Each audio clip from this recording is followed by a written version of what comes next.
আসসালামু আলাইকুম প্রিয় দর্শক, আরো একটি নতুন রেসিপি নিয়ে হাজির হয়ে গেলাম। আজকে আপনাদের জন্য হেলদি কিচেন নিয়ে এসেছি একটি হেলদি ডেজার্ট। খুব অল্প উপকরণে আজকে আমি তৈরি করে দেখাবো মিল্ক পুডিং। তো চলুন দেখা যাক আমার আজকের ডেজার্টটি তৈরি করতে কি কি ইনগ্রেডিয়েন্টস লাগছে।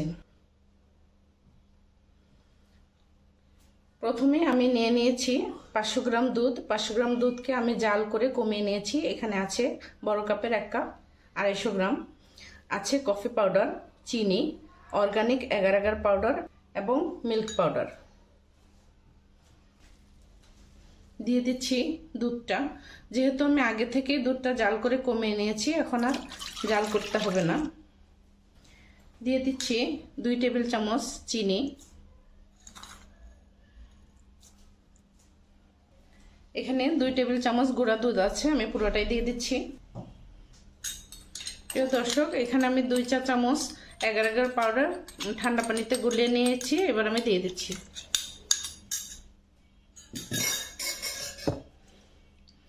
এবার আমি চুলাটা অন করে দিচ্ছি।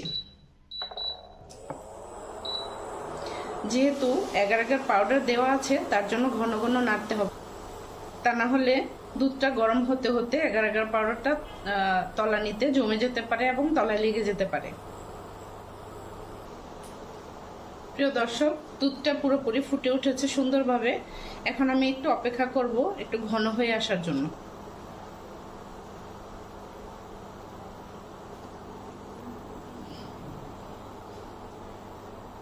দুধটা যতটুকু ঘনত্ব প্রয়োজন ততটুকু ঘন হয়ে এসছে। এবার আমি চুলাটা অফ করে দিচ্ছি। এবার আমি দুধটা একটা কাচের বাটিতে ঢেলে দিচ্ছি। এই দুধটা জমতে ঘন্টা 2 সময় লাগবে, তার জন্য আমি আগে থেকে একটা পুডিং তৈরি করে রেখেছিলাম।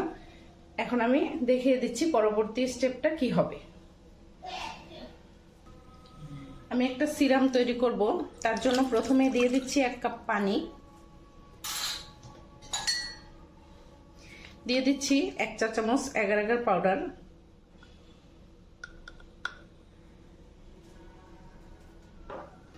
দিয়ে দিচ্ছি 1 চা চামচ কফি পাউডার।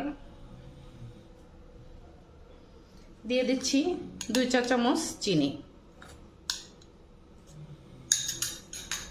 এবার আমি চুলাটা অন করে দিচ্ছি।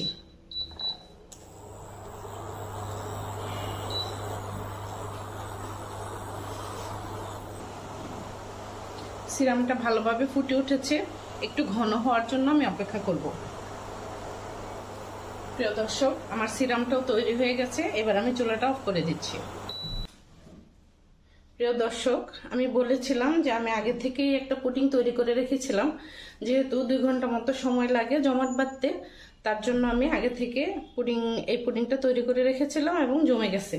এবার আমি বাকি স্টেপগুলো দেখিয়ে দিচ্ছি।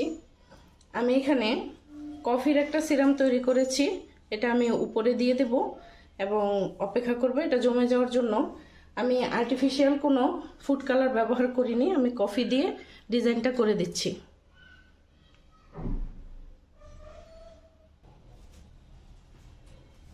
আমি কফিটা পুরোটা ঢেলে দিয়েছি। প্রিয় দর্শক, তৈরি হয়ে গেল আমার আজকের মজাদার হেলদি ডেজার্ট। আশা করি আমার আজকের রেসিপিটি আপনাদের ভালো লেগেছে।